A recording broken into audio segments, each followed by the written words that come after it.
Muy buenas noches. El país está enfrentando una gran polarización y ustedes lo saben. Polarización que enfrenta a los seguidores de dos hombres. El jefe de gobierno, presidente Santos, y el jefe de la oposición, expresidente Uribe.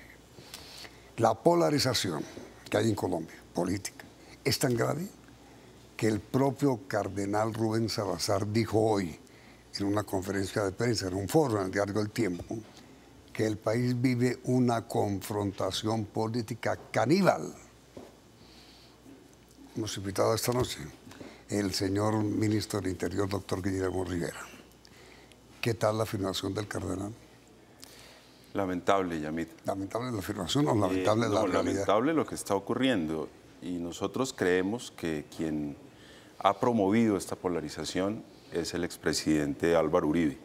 Él es quien ha generado una oposición feroz frente al gobierno, una oposición en la que no caben los consensos mínimos, y eso le ha hecho mucho daño al país, y creo que esa expresión, digamos, de polarización caníbal se ajusta a la realidad, pero es justamente la que promueve el expresidente Álvaro Uribe, desafortunadamente, lamentablemente. Pero a ver, señor ministro, usted no puede negar que en todas las encuestas es mucho más popular el presidente Uribe que el presidente Santos. El presidente Santos ha dicho que él no gobierna para las encuestas, que gobierna para la historia. Y esa es la instrucción que nos ha dado en el gobierno. Él nos ha dicho, si ustedes tienen que tomar una decisión pensando en la favorabilidad de las encuestas o pensando en lo que se vaya a hacer para las futuras generaciones, en lo que es más serio, hay que pensar en lo que es más serio, en lo que haya que hacer para las próximas generaciones y sacrificar las encuestas. Por esa razón nos parece que esta oposición ha sido feroz, esta oposición no está midiendo si este gobierno está haciendo las tareas pensando en las próximas generaciones. Y ha sido despiadada. Fíjese usted lo que pasó el sábado luego del atentado en el centro andino. El gobierno acudió junto con el director general de la policía al sitio de los hechos, a atender a las víctimas, a dar las instrucciones para que las investigaciones empezaran de inmediato.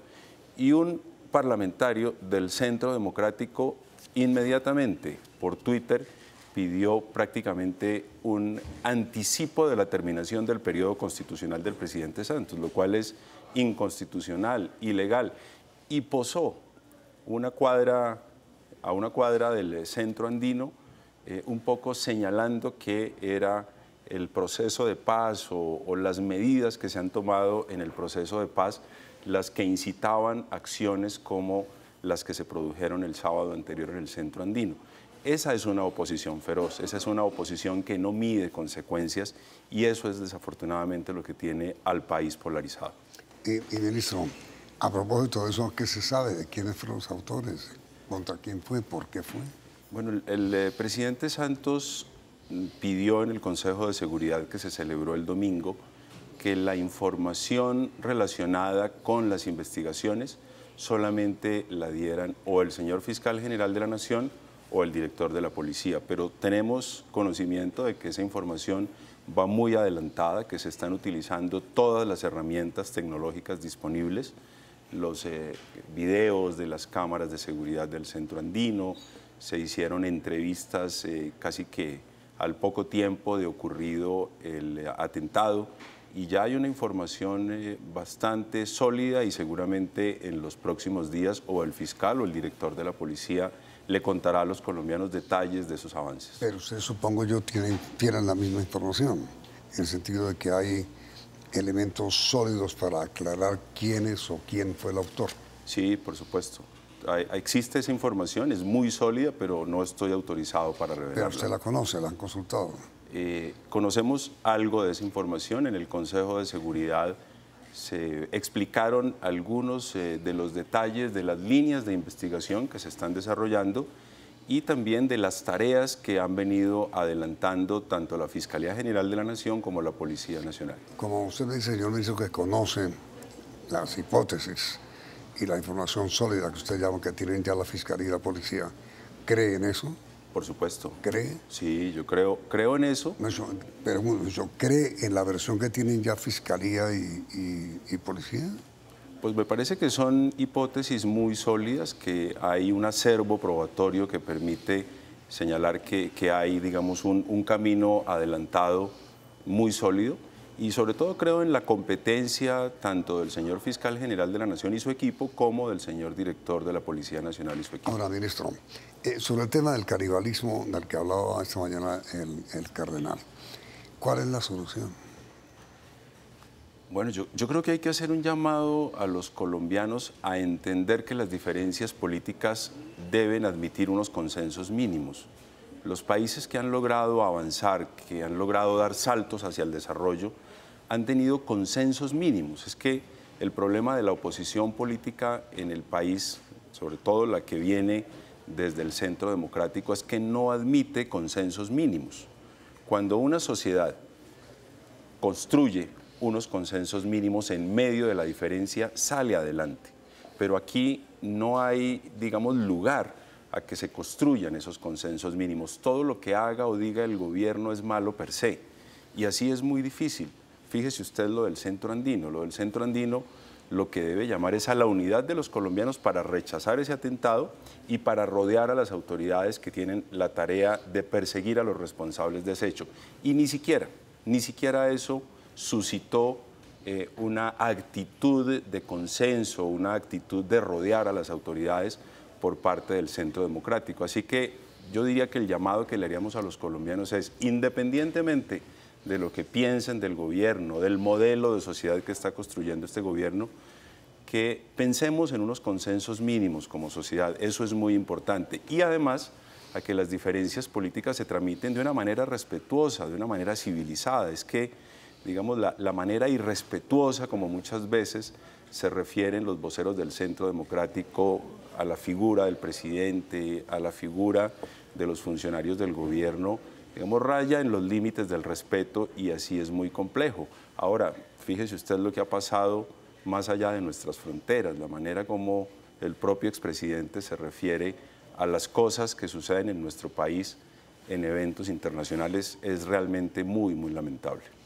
Ahora, señor ministro, mire, digamos que en la opinión pública hay una sensación de cierta incertidumbre sobre 3 proyectos que están medio naufragando con tropiezos en el Congreso.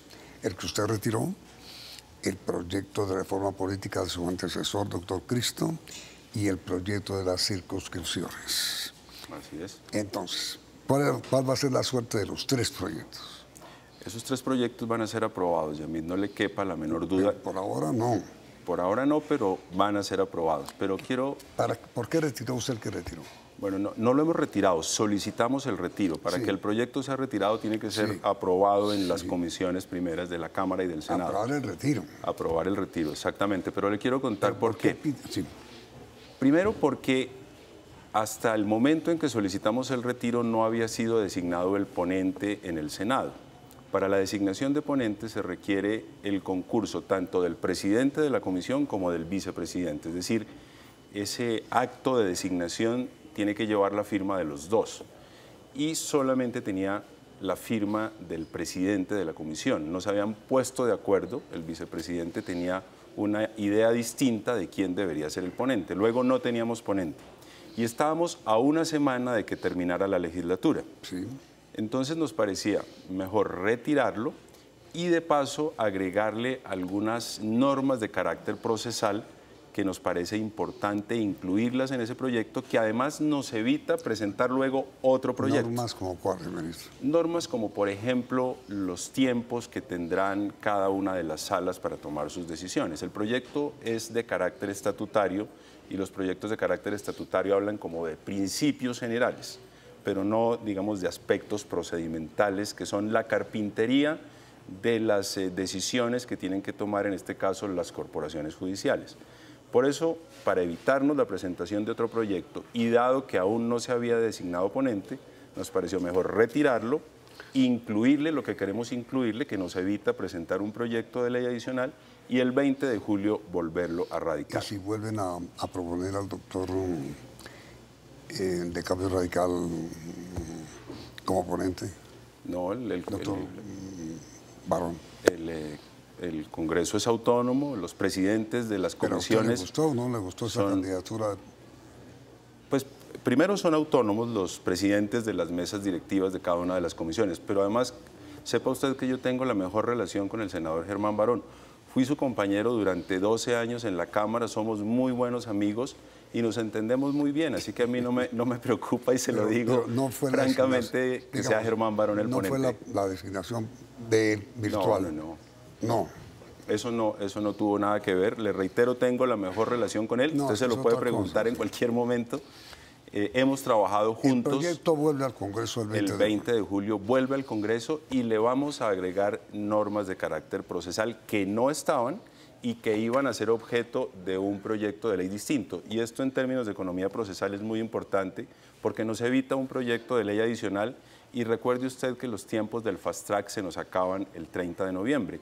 Luego, otro proyecto corría el riesgo de que no alcanzara a ser aprobado en los tiempos del Fast Track. ¿Y si confirma la designación de Barón como ponente, está bien? Sí, está bien, no tenemos ningún inconveniente. Además, el senador Barón es un gran jurista y creemos que quedaría en buenas manos. ¿Usted no ve a Cambio Radical en general como sueltos en este tema de la paz?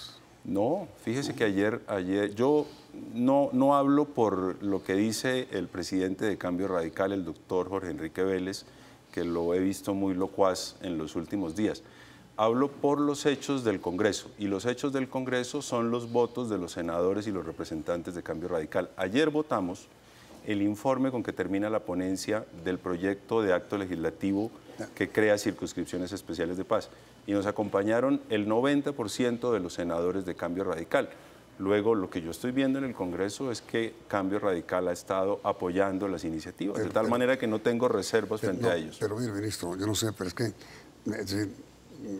un sector de la opinión tiene la sensación de que a usted se le está saliendo la coalición de las manos en el Congreso. Mire, sobre ese proyecto que acaba de citar de las circunscripciones, obviamente el Centro Democrático dice que eso es para las FARC.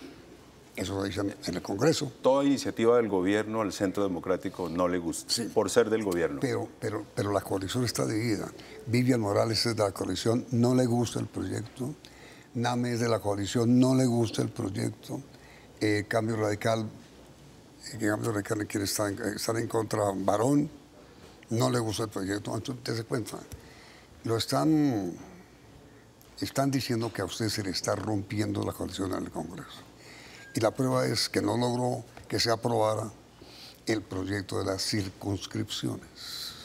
Pero vayamos por partes, Yamit. La senadora Vivian Morales no ha acompañado la inmensa mayoría de los proyectos de la Agenda Legislativa de la Paz, o sea que eso no es una novedad. Entonces, digamos, ella ha estado más en la oposición que en el apoyo a las iniciativas. Lo que usted dice es que fue al Partido Liberal al que se le salió Vivian.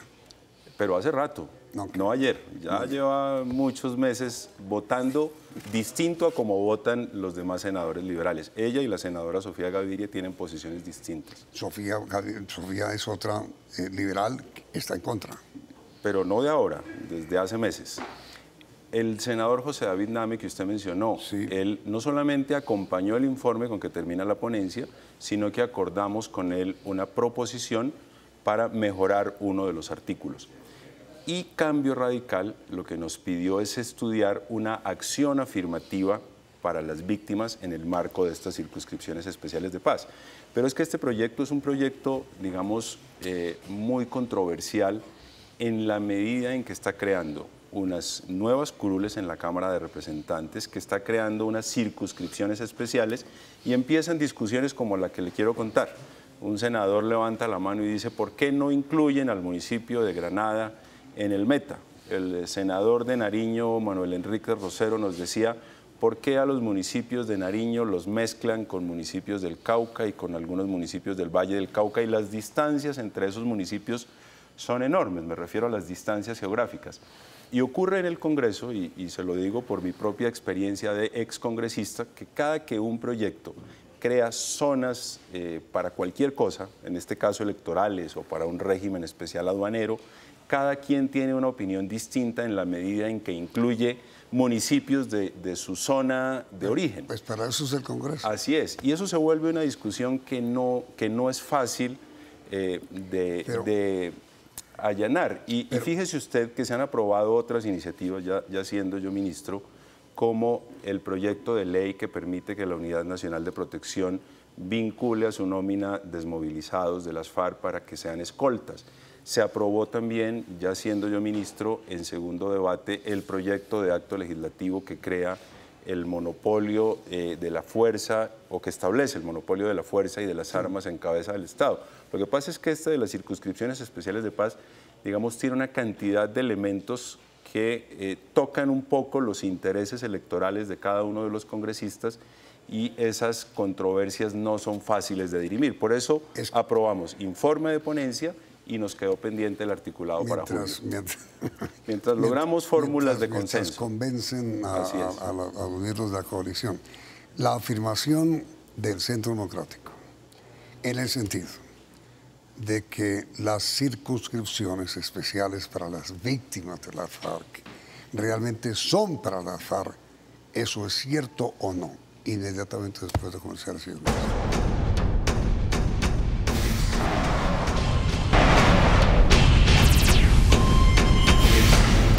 El Centro Democrático, ministro, con el doctor José Obdulio a la cabeza, han dicho que eso no es para las víctimas, esas zonas especiales, sino para las FARC, que las FARC elijan 16 representantes. Eso, ¿a usted qué opinión le merece?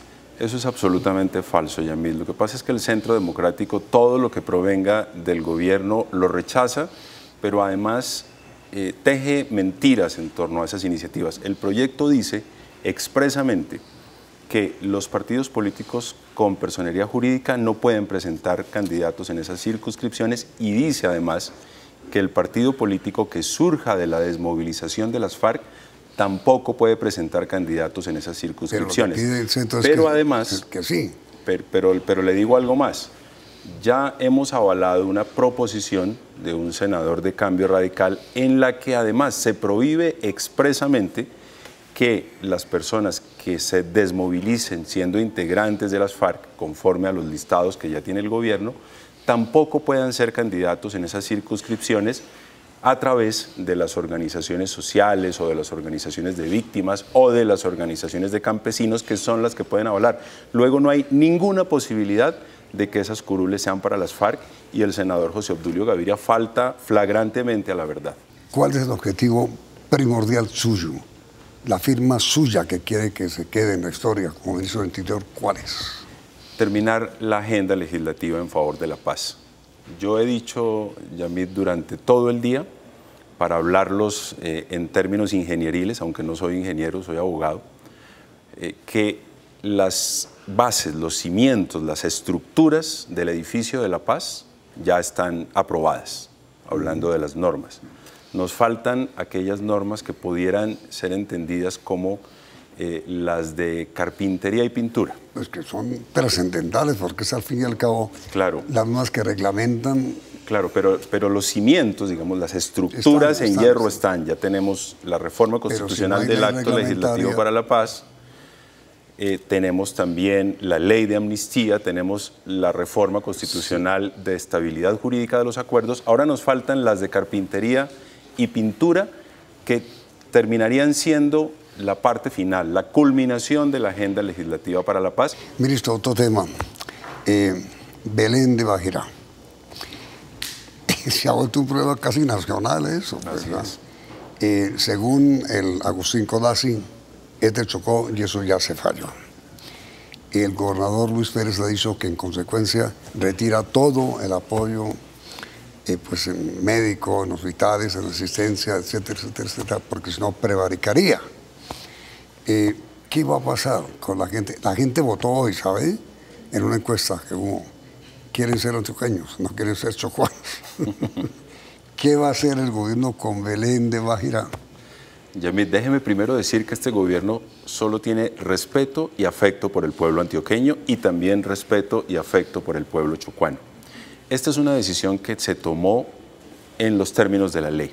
La ley 1447 del año 2011 dice que cuando hay un diferendo limítrofe, se llevará el expediente respectivo a las comisiones de ordenamiento territorial del Congreso, quienes a su vez le harán una propuesta a la plenaria del Senado para que resuelva el diferendo.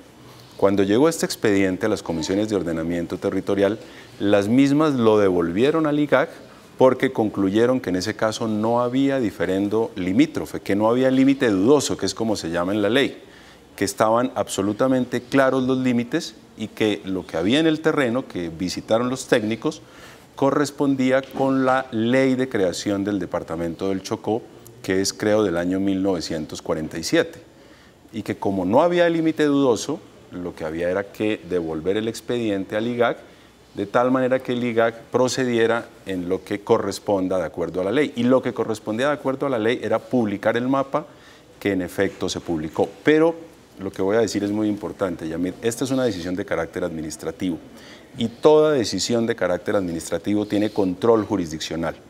Sabemos que Antioquia ya ha presentado una acción de nulidad y restablecimiento del derecho ante el Consejo de Estado y el gobierno respetará y acatará lo que finalmente decide el Consejo de Estado.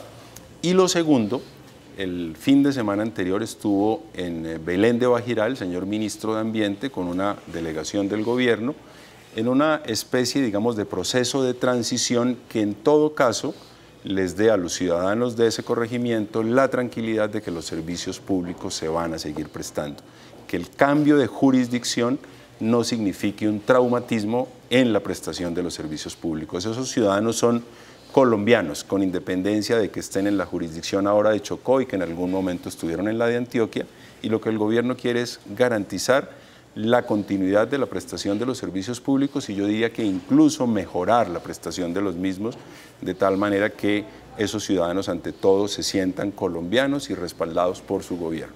Lo que los habitantes de Belén de Bajirá deben tener claro es que no van a sufrir ningún tipo de efecto que los afecte por dejar de ser paisas y ser chocuanos. Así es.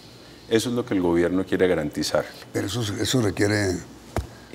No, sabe que, digamos, requiere dinero mejorar las condiciones de esos habitantes, sí. Y el gobierno nacional está dispuesto a hacerlo. Pero lo que significa continuar con la prestación de los servicios públicos que hoy tienen, no significa más dinero. En el caso de la energía y del agua potable, esos servicios los vienen prestando operadores. Para citarle el ejemplo de la energía que entendemos lo presta las empresas públicas de Medellín. Esta empresa presta esos servicios con independencia de que lo haga en la jurisdicción de uno o de otro departamento. Están en Bogotá. Imagínense, en Bogotá también. Sí. Y en el caso de la educación y de la salud, lo que hay es que hacer una modificación en los giros del sistema general de participaciones, de tal manera que lo que se dirigía a un departamento se dirija a otro. Pero eso no tiene por qué traducirse en una desmejora o en un traumatismo para los niños o para los usuarios del sistema de salud, de tal manera que por eso no hay ningún inconveniente. A ver, ministro, para redondear con la pregunta para los televidentes, toda ley estatutaria necesita una ley reglamentaria para que entre a operar.